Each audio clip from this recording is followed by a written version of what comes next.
Ayun guys, magluluto tayo ng ano ngayon. Salmon, sinigang na salmon. Namiss natin to. Siyempre, mga ingredients natin. Yan, meron tayong salmon. Bali, belly, tsaka yung ulo niya. Para mas malasa. So, yun.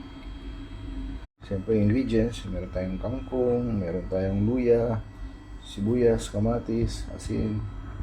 Yan yung ating mantika, tubig yan, pasabaw natin. Lagyan din ng sili konti, gisa natin, then yung ating papaasim at yung ating siling green. Yan, pwede natin simulan.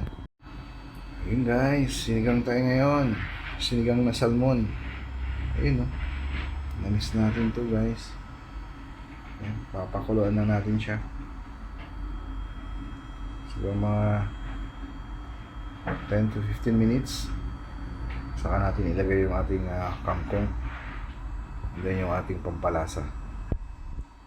Yun, eh. Talagang litaw na litaw yung ano niya. Kulay niya. Ayos.